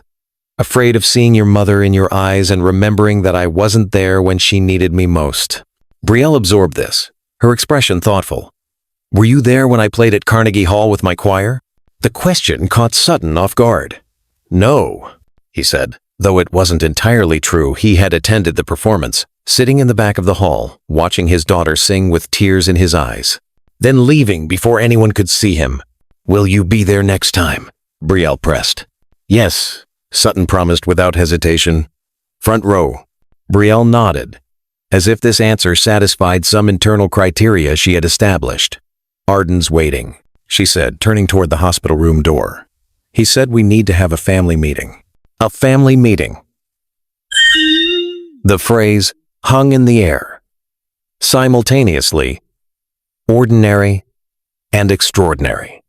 Sutton followed Brielle into the room, where Arden was sitting up in bed, looking pale but determined. "Hi, Brielle," he greeted his sister, then nodded to Sutton. "Mr. Cole." "You can call me Sutton," he offered, uncertain if either child was ready for Dad or any variation thereof. The four of them, Nadia, Sutton, Arden, and Brielle, gathered in the small hospital room, an unlikely family unit formed through tragedy, separation, and now necessity. Nadia explained the situation, Arden's condition, the treatment in Boston, the plan for all of them to relocate temporarily. "So we'd all live together?" Brielle asked, glancing between the adults. "Like a regular family?" "Not exactly like a regular family," Nadia clarified gently. "But yes, we would all stay in the same house while Arden receives his treatment." "And after?" Arden asked, his gaze fixed on Sutton. "When the treatment is over and I'm better? What happens then?" It was the question Sutton had been dreading, the one that forced him to articulate his long-term intentions, to make promises he would have to keep. "That would be up to all of us to decide together," he said carefully. "But I hope to remain part of your lives, if you'll have me." The twins exchanged a look, one of those wordless communications that only siblings, especially twins, seemed capable of. Some understanding passed between them. Some decision reached, without a word spoken aloud. "Okay," Arden said finally, speaking for both of them. "We'll try it. For 3 months. 3 months, Brielle echoed, her expression serious. "But if you leave again, that's it. No more chances." The ultimatum, delivered with such adult finality by a 10-year-old girl, might have been amusing in another context. But Sutton recognized it for what it was, a child who had been hurt once, establishing boundaries to protect herself from being hurt again. "I understand," he said solemnly. "No more chances." As the conversation turned to practical matters, when they would leave for Boston, what they would need to pack, how their schooling would continue, Sutton found himself watching his children with a sense of wonder. They were so poised, so articulate, so resilient despite everything they had endured. Nadia had done an extraordinary job raising them, giving them stability and love in his absence. The guilt of his abandonment weighed heavily on him. But alongside it grew something new, a fierce determination to be worthy of these remarkable children, to earn their trust, to become the father they deserved. Have you ever been given an opportunity you knew you didn't deserve? A chance to rewrite a story you thought was finished? The next 2 weeks passed in a whirlwind of preparations. Sutton secured a spacious townhouse in Boston's Back Bay neighborhood, within walking distance of Massachusetts General Hospital. He arranged for tutors to continue the twins' education during their stay, and found a piano teacher for Brielle who had experience working with gifted children. His executive team at Cole Technologies was briefed on his extended absence, with his trusted COO stepping up to handle day-to-day operations. Throughout it all, Sutton maintained a careful distance, conscious of not overstepping or rushing the fragile relationship he was building with his children. He coordinated primarily with Nadia, deferring to her knowledge of the twins' needs and preferences. When direct interaction was necessary, like when he took Arden to meet with the research team at Massachusetts General for preliminary assessments, he kept the conversations focused on practical matters, allowing his son to set the pace for more personal discussions. Brielle remained more reserved than her brother, watching Sutton with Harper's thoughtful eyes, measuring his words and actions against some internal standard he could only guess at. She accepted his presence but didn't seek it out, maintaining a protective emotional distance that he respected, however much it pained him. The day of their departure for Boston arrived with a mix of anxiety and cautious hope. Sutton had arranged for a private car to take them to the airport, where his company's jet waited to transport them to Boston.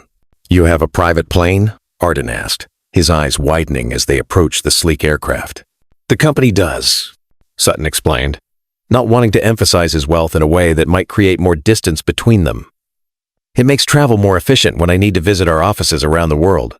"Is it very fast?" Arden pressed, his natural curiosity temporarily overriding his wariness. "Fast enough," Sutton replied with a small smile, "though the flight to Boston is short enough that you won't have much time to enjoy it." As they boarded, Sutton noticed Brielle hanging back, her expression uncertain. "Is everything all right?" he asked gently. She looked up at him, then at the plane. "I've never flown before," she admitted quietly. "Is it scary?" The simple confession that his 10-year-old daughter had never experienced something as basic as air travel was another reminder of all he had missed, all the firsts he should have shared with his children. "It can be a little scary the first time," he acknowledged, kneeling down to her level. "But it's also amazing. You can see the whole city from above, like a living map. And the clouds, they look like mountains of cotton candy." Brielle considered this, her apprehension visibly battling with curiosity. "Will it be bumpy?" "It might be, a little," Sutton said honestly. "But the pilots are very skilled, and this plane is designed to handle turbulence better than commercial aircraft." She nodded, seeming to appreciate his straightforward answer rather than empty reassurances. "Okay, I'll try it." It was a small moment of trust, but Sutton treasured it as they boarded the plane together. The flight to Boston was indeed brief, but long enough for Sutton to observe the dynamics between the twins. Arden, despite his health concerns, maintained a protective attitude toward his sister, making sure she had the window seat so she could see the view he had described, explaining the mechanics of flight to her in terms she could understand. Brielle, in turn, kept a close eye on her brother, noticing when he seemed tired or short of breath before he acknowledged it himself. They had learned to rely on each other, Sutton realized with a mixture of pride and sadness. In the absence of a father, they had become each other's support system. Alongside Nadia, do you recognize the silent language between people who have weathered storms together? The unspoken understanding that comes from shared experience? The townhouse in Boston exceeded even Sutton's expectations. Spread over 4 floors, it offered plenty of space for privacy while maintaining a warm, homey atmosphere. He had hired a decorator to furnish it specifically with the twins in mind. Arden's room, equipped with a state-of-the-art computer setup and bookshelves filled with science texts. Brielle's with a baby grand piano and a window seat perfect for reading. "This is all for us?" Brielle asked, as she explored her room, running her fingers lightly over the piano keys. "For as long as we need it," Sutton confirmed. "Do you like it?" She nodded, her expression softening slightly. "It's beautiful. Thank you." "The piano teacher I found for you speaks very highly of your talent," Sutton said. "She's worked with students from Juilliard's pre-college program." Brielle looked up sharply. "You know about my music?" "I know you've been playing since you were 5, Sutton said carefully. "That you have perfect pitch and a particular affinity for Chopin. That you won the regional youth competition last year with his nocturne in E-flat major. How do you know all that?" Brielle asked, her brow furrowing. Sutton hesitated, uncertain how much to reveal about his years of distant monitoring. "Nadia has kept me informed about your accomplishments," he said finally, which was true, if not the complete truth. Brielle seemed to accept this explanation, turning back to the piano. "Would you like to hear me play something?" The offer, so casually made, felt monumental. "I would love that," Sutton said, trying to keep his voice steady. Brielle sat at the piano, her posture immediately transforming into that of a serious musician. Without sheet music, she began to play not Chopin, as he might have expected, but Bach's Prelude in C major, the notes flowing with a clarity and precision that belied her young age. Sutton stood transfixed, watching his daughter's small hands move confidently across the keys, hearing the music she created, music that existed in the world because she existed, because Harper had given her life to bring these children into the world. For the first time since that terrible day in Singapore, Sutton felt something other than grief. When thinking of Harper, he felt gratitude. When Brielle finished playing, she looked up at him expectantly, a vulnerability in her expression that she usually kept hidden. "That was beautiful," Sutton said simply, his voice rough with emotion. "Your mother would have loved to hear you play." Brielle's eyes widened slightly at the mention of Harper. "Did she play piano too?" "No," Sutton said, smiling at the memory. "But she loved music. She used to say that music was mathematics made beautiful, science transformed into art." "That's exactly what it is," Brielle said, sounding surprised that her mother had understood something so fundamental about her passion. "You're very much like her," Sutton told her softly. "Not just in how you look, but in how you see the world." Brielle absorbed this, clearly treasuring this small connection to the mother she had never known. "Aunt Nadia doesn't talk about her much. I think it makes her too sad." "It's hard," Sutton acknowledged, "but I'd be happy to tell you about her anytime you want to know." Brielle nodded, then closed the piano lid carefully. "Maybe tomorrow," she said. "I think Arden needs to rest now." Her constant awareness of her brother's needs was both touching and concerning. No 10-year-old should have to carry such responsibility. "You're right," Sutton agreed. "Let's get everyone settled in." The big day she referred to was Arden's first treatment session at Massachusetts General. The experimental therapy involved a combination of inhaled medication and targeted immunotherapy designed to reduce inflammation and promote healing in his damaged lung tissue. The doctors had been clear that the treatment would be demanding, potentially causing side effects that would make Arden feel worse before he felt better. Sutton had prepared as thoroughly as possible, reading every available paper on the treatment protocol, consulting with specialists in Cole Technologies' biomedical division, even arranging for a private nurse to be on call if needed. But nothing could have prepared him for the reality of watching his son undergo the first treatment, Arden's pale face. As the medication was administered, his brave attempt to hide his discomfort, the way his small hand gripped Sutton's when the side effects began to hit. "You're doing great, buddy," Sutton encouraged him, using the term of endearment without thinking. "Just breathe through it. I'm right here." Arden nodded, his eyes closed as he concentrated on his breathing techniques. "It burns," he whispered, "inside my chest." "That's normal," the doctor assured them both. "The medication is targeting the inflamed tissue. The sensation should subside within an hour." Sutton stayed by Arden's side throughout the treatment and the monitoring period that followed, holding his hand, distracting him with stories about the early days of Cole Technologies, answering his questions about quantum computing and artificial intelligence. By the time they were cleared to return to the townhouse, Arden was exhausted but stable, the burning sensation having faded to a manageable discomfort. "You did really well today," Sutton told him, as they settled him into bed. "I'm proud of you." Arden looked up at him, his expression serious despite his fatigue.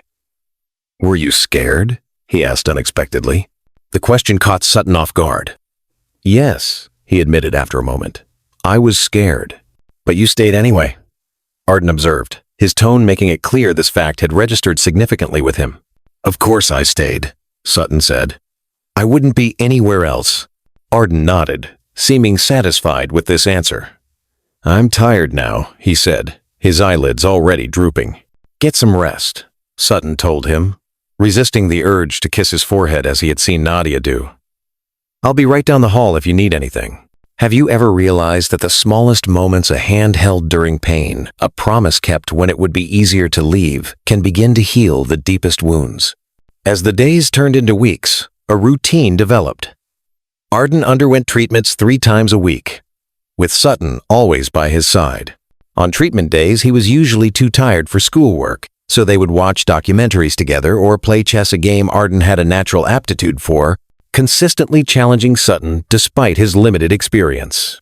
On non-treatment days, both twins worked with their tutors in the morning, then had the afternoons for their individual interests. Arden coding or conducting small science experiments that Sutton helped set up. Brielle practicing piano or attending her therapy sessions via video call. Nadia maintained her role as the children's primary caregiver, but gradually, Sutton found himself taking on more parental responsibilities, helping with homework, enforcing bedtimes, making breakfast on the mornings when Nadia needed to rest. The learning curve was steep, and he made plenty of mistakes, forgetting that Brielle was allergic to strawberries, misunderstanding the twins' private language, misjudging when to push and when to back off. But he was trying, really trying, in a way he had never tried at anything in his life. And slowly, almost imperceptibly, the twins began to respond to his efforts. Arden was the first to warm to him, perhaps because of the hours they spent together during his treatments, or perhaps because his natural curiosity overcame his wariness. He began to seek Sutton out, asking questions about his work, showing him coding projects, even sharing his fears about the treatment when they became overwhelming. "What if it doesn't work?" he asked one night, after a particularly difficult treatment session had left him weak and discouraged. "What if my lungs never get better?" "Then we'll find another solution," Sutton promised him. "I won't stop looking until we find something that helps you." "But what if there isn't anything?" Arden persisted, giving voice to his deepest fear. Sutton sat on the edge of his bed, choosing his words carefully. "Arden, do you know how many medical breakthroughs happen every year? How many treatments exist now that weren't even imaginable a decade ago? The field is advancing so rapidly that what seems impossible today might be routine tomorrow. Because of technology like yours," Arden said, making the connection. "Exactly," Sutton confirmed. "And if the current options aren't enough, then I'll put every resource at my disposal toward finding new ones. I promise you that." Arden studied him, searching for any sign of insincerity. "You really mean that, don't you?" "With all my heart," Sutton assured him. Arden was quiet for a moment, then asked the question Sutton had been both hoping for and dreading. "Can I call you Dad instead of Sutton?" The simple question hit Sutton with the force of a physical blowjoy and unworthiness colliding in his chest. "I would be honored," he managed to say, his voice rough with emotion.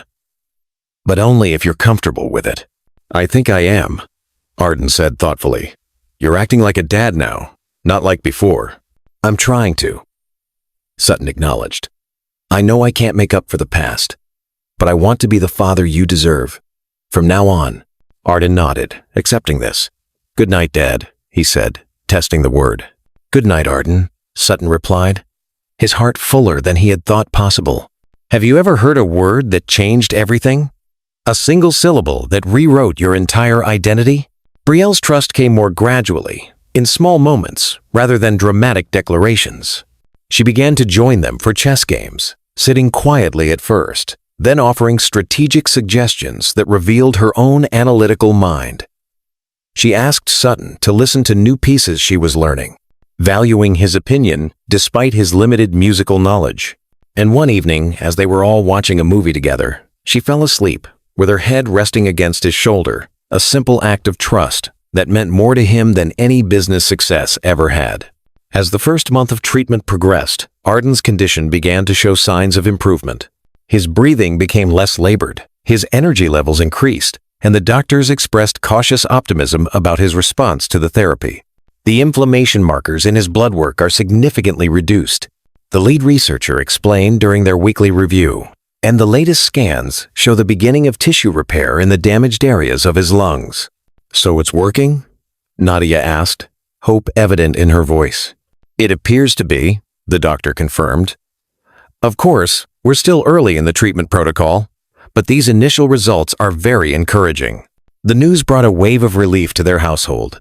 Arden celebrated by asking to visit the Museum of Science, a trip that would have been too taxing for him just weeks earlier. Sutton arranged for a private tour, watching with pride, as his son engaged the museum guides with questions that belied his young age.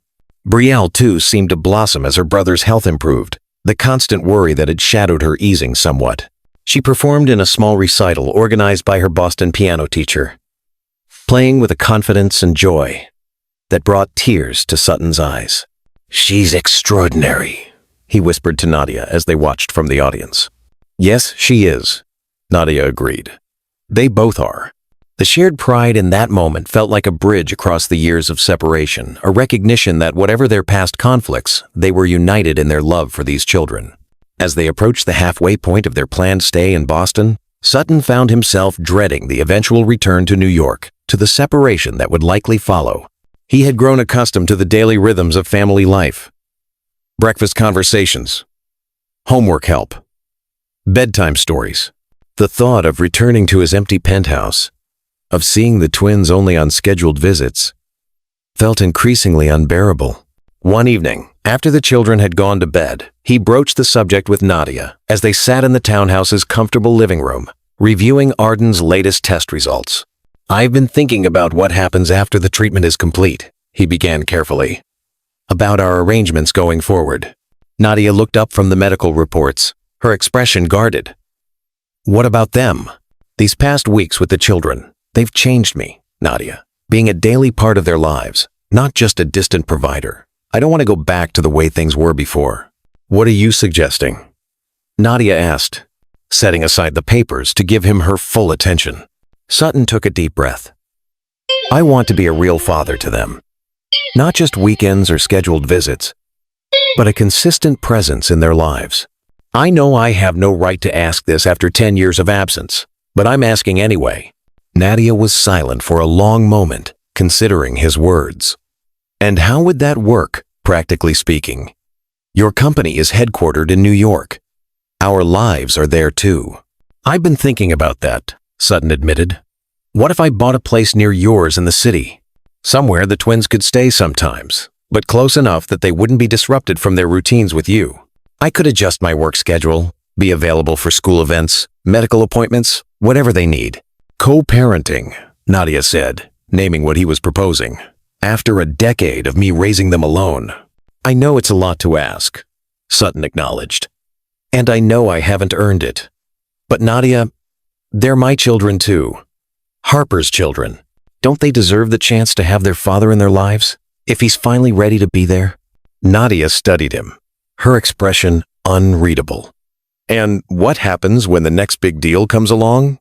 When Cole Technologies needs its CEO for some crucial negotiation halfway around the world? Will you choose them then, when you didn't before?"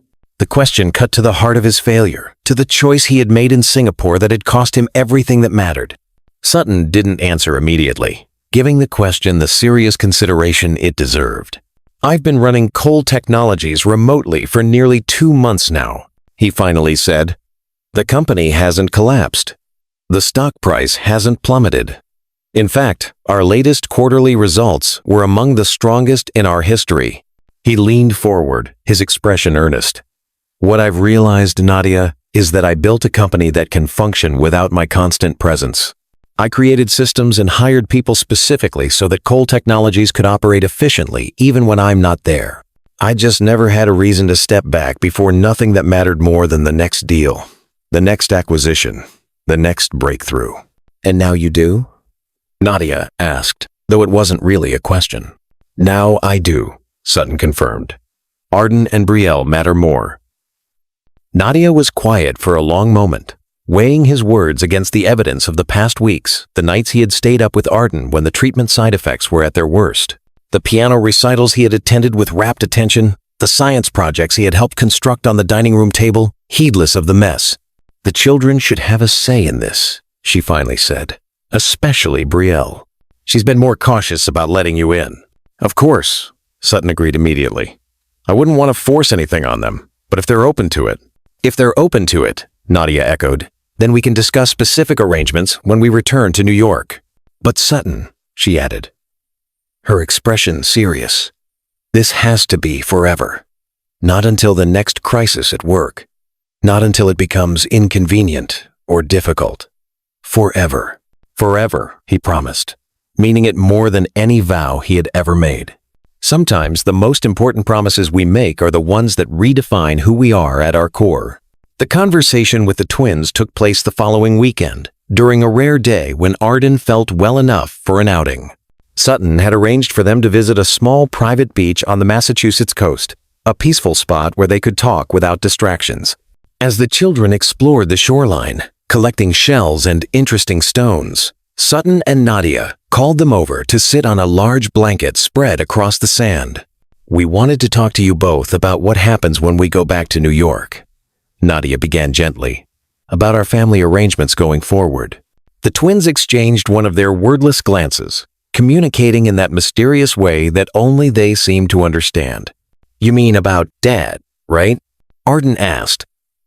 The term still new enough that it sent a jolt of emotion through Sutton every time he heard it. Whether he'll still be around after my treatment is done. Yes, Nadia confirmed. That's exactly what we want to discuss. Brielle, who had been unusually quiet all morning, looked directly at Sutton. Are you going back to just sending money? She asked, her voice carefully neutral, though he could sense the vulnerability beneath the question. No, Sutton said firmly. That's not what I want at all. What I want, if you're both comfortable with it, is to be a real part of your lives. Not just during this treatment, but always. How? Arden asked practically. You live in that big tower, and we live with Aunt Nadia. Sutton explained his proposal, a home near theirs, regular time together, a commitment to be present for important moments and ordinary days alike. As he spoke, he watched their reactions carefully, particularly Brielle's. So we'd have two homes? She asked when he had finished. One with Aunt Nadia, and one with you? Something like that, Sutton confirmed. Though the details would depend on what works best for everyone. The most important thing is that you both feel comfortable and secure. Brielle considered this, her expression thoughtful. Would you come to my recitals? All of them? Not just the big ones? Every single one, Sutton promised. Front row, just like I said. And science fairs? Arden added. Even the preliminary rounds that most parents skip? Absolutely, Sutton assured him. I want to be there for everything. The performances and competitions, but also the ordinary moments. Homework, dinner conversations, weekend outings. The twins exchanged another look. Some silent communication passing between them. We need to talk about it, Brielle announced. Just Arden and me. Of course, Nadia agreed. Take your time. The adults watched as the twins walked a short distance away, heads bent together in serious conversation. Sutton felt his heart racing, aware that his future relationship with his children hung in the balance of their private deliberation. They've always made important decisions this way, Nadia told him quietly, consulting each other first, presenting a united front. It's been their way of maintaining some control in a situation where they've had very little. Sutton nodded, understanding. His children had learned to rely on each other in his absence, creating their own support system when he had failed to provide one. The thought filled him with both admiration for their resilience and renewed regret for his abandonment. After what felt like an eternity, but was probably only a few minutes, the twins returned, their expressions serious. We have conditions, Brielle announced, taking the lead. Okay, Sutton said, trying to keep his voice steady. "I'm listening." "First," she continued, "you have to really promise that you won't disappear again, no matter what happens with your company or anything else." "I promise," Sutton said solemnly. "No matter what." "Second," Arden picked up, "you have to be honest with us. About everything. Why you left before. Why you came back. All of it." Sutton glanced at Nadia, who nodded slightly, encouraging him to be completely truthful. "I will be," he agreed. "You deserve the whole truth, even the parts that don't reflect well on me." "Third," Brielle said, "you have to understand that Aunt Nadia is still our main parent. She's been there our whole lives. That doesn't change just because you're back." "Absolutely," Sutton agreed, without hesitation. "Nadia has been an extraordinary parent to you both. I would never try to diminish her role or her importance in your lives." The twins exchanged another look, then nodded in unison. "Okay then," Arden said. "We agree to try it." "But," Brielle added, her expression serious beyond her years, "if you break any of these promises, that's it. We won't give you another chance." Sutton nodded, accepting the terms. "That's fair. More than fair." As they packed up to leave the beach later that afternoon, Sutton found himself walking alongside Brielle, who had been quieter than usual since their conversation. "Are you all right?" he asked gently. "With everything we discussed?" She looked up at him, her eyes, Harper's eyes, searching his face. "I'm still not sure if I can call you Dad," she admitted. "Not like Arden does." "Not yet." "That's completely okay," Sutton assured her. "You can call me whatever you're comfortable with, for as long as you need." Brielle nodded, seeming relieved by his understanding. "I want to believe you'll stay this time," she said after a moment. But I left before," Sutton finished for her when she trailed off. "And you're afraid I might leave again." "Yeah," she acknowledged softly. Sutton stopped walking and knelt down to her level, looking directly into her eyes. "Brielle, I can't change the past. I can't undo the hurt I caused by leaving. All I can do is promise you that I'm different now, and then prove it to you, day after day, by being here. Not just physically present, but truly here, listening, caring, showing up when it matters." "That's what Aunt Nadia says too," Brielle replied. "That actions matter more than words." "She's right," Sutton agreed. "So I won't ask you to trust my words right now. Just give me the chance to show you, through my actions, that I'm here to stay." Brielle considered this, then nodded slowly. "Okay," she said. "I can do that." It wasn't forgiveness, not yet. But it was an opening. A willingness to allow him the opportunity to earn her trust. For now, that was enough. Have you ever been given a second chance that you knew was your last, when the weight of getting it right feels both terrifying and sacred? The remaining weeks in Boston passed with a mixture of medical appointments, educational activities, and family moments that grew increasingly natural. Arden continued to respond well to the treatment, his breathing improving steadily, his energy returning. Brielle's piano playing flourished under her new teacher's guidance, and her therapy sessions reported progress in addressing her abandonment issues. Sutton found himself settling into fatherhood with a dedication that surprised even him. He learned each child's preferences and quirks, that Arden couldn't sleep without a glass of water by his bed, that Brielle hated having her food touch on her plate, that both twins were early risers who did their best thinking in the morning. He discovered the joy of ordinary moments, helping with math homework, reading aloud before bedtime, weekend pancake breakfasts that became a family tradition. As their scheduled return to New York approached, Sutton made good on his promise to find a suitable home near Nadia's apartment.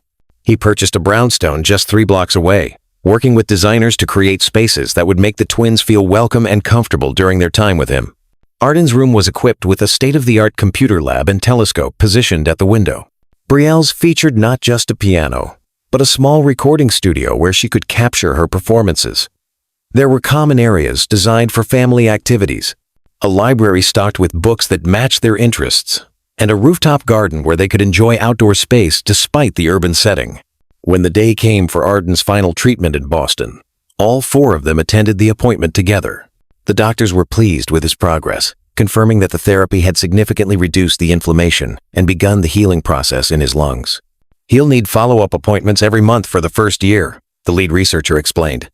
But these can be done with a pulmonologist in New York who's familiar with our protocol. Barring any complications, Arden should be able to live a normal, active life with minimal restrictions. The news was everything they had hoped for.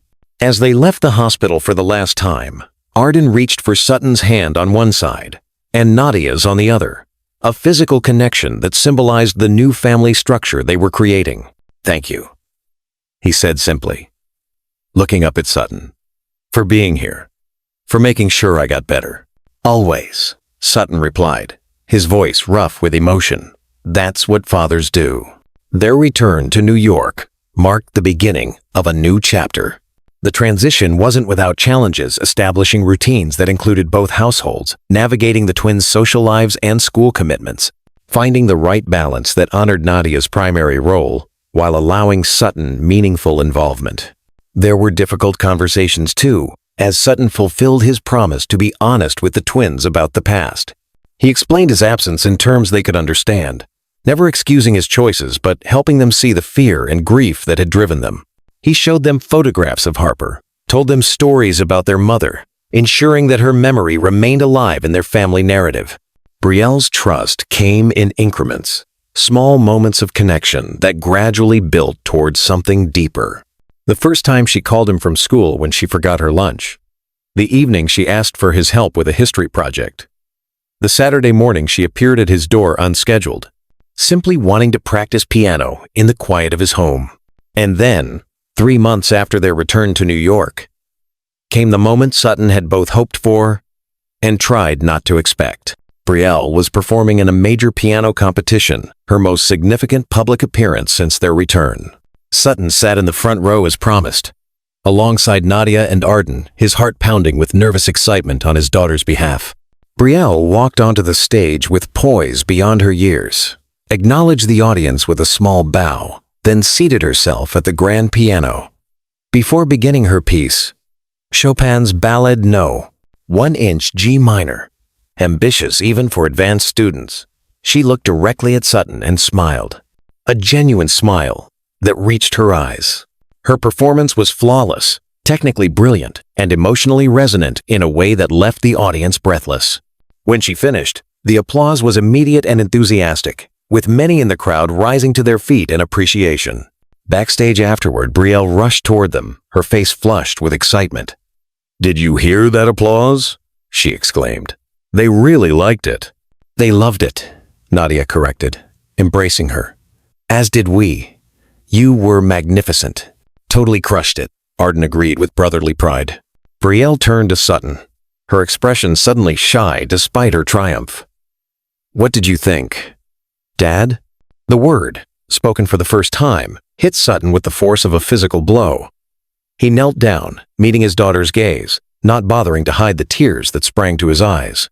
"I think," he said, his voice thick with emotion, "that you are the most extraordinary young woman I have ever known, and I am so incredibly proud to be your father."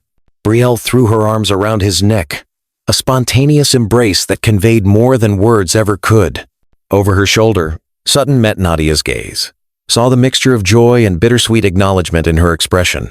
They had come so far from that hospital room 10 years ago, from the grief and anger and separation that had defined their relationship for so long. Have you ever experienced a moment of such perfect joy that you knew whatever happened after this moment alone was worth every struggle that led to it? As they left the concert hall together, Nadia, Sutton, Arden, and Brielle, they formed an unconventional family unit, bound not by traditional structures, but by love, forgiveness, and the shared commitment to 2 remarkable children. Sutton knew there would be challenges ahead. The twins would grow and change, their needs evolving as they moved toward adolescence and beyond. His relationship with Nadia would continue to require careful navigation, mutual respect, and open communication. His role as CEO of Cole Technologies would always demand some portion of his time and attention. But he also knew, with absolute certainty, that he would never again lose sight of what truly mattered. The empire he had built, the wealth he had accumulated, the professional accolades he had received. None of it compared to the privilege of being present for his children's lives, of seeing Harper's eyes looking back at him, not with accusation, but with love. In the years that followed, Sutton would often reflect on the journey that had brought him to this point. The ambitious young man who had chosen a business deal over being present for his children's birth would have been unable to comprehend the joy he now found in ordinary moments, helping with science projects, attending piano recitals, Sunday dinners with Nadia and the twins, conversations about their hopes and dreams. On the twins' 11th birthday, Sutton established the Harper Lane Foundation, dedicated to supporting single parents and children who had lost a parent. The foundation funded medical research focused on maternal health, created scholarship programs for children raised by single parents, and built a network of support services for families navigating loss. Mom would have liked this, Arden observed at the foundation's opening ceremony, standing beside his father as they watched Brielle perform a piece she had composed especially for the occasion. Yes, Sutton agreed, his throat tight with emotion. She would have. She would have been proud of you, Arden added, surprising Sutton with the observation, for finding your way back to us.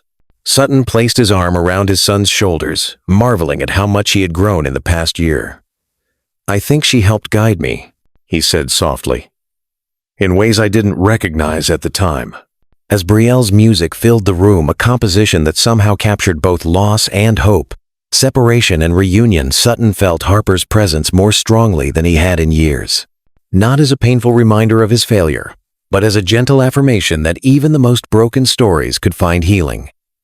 That love, once lost, could be reclaimed in new and unexpected ways. The journey from ambitious young entrepreneur to absent father to the man he was now had been long and painful, marked by mistakes he could never undo. But standing there, watching his daughter's fingers dance across the keys while his son stood beside him, Sutton Cole understood that true success had nothing to do with market valuations or technological breakthroughs. It was measured in the trust reflected in his children's eyes, in the family they had built from the fragments of loss, in the knowledge that he would never again choose anything over being present for the moments both ordinary and extraordinary that made a life worth living. Like, if you felt this story in your heart, comment the name of someone you won't take for granted again. Share this with anyone chasing the wrong things. And if you've watched all this and still haven't subscribed, why? You found this for a reason. Stay where stories remind you that love and forgiveness still matter. Subscribe to Mr. Sterling's Secrets of Love today.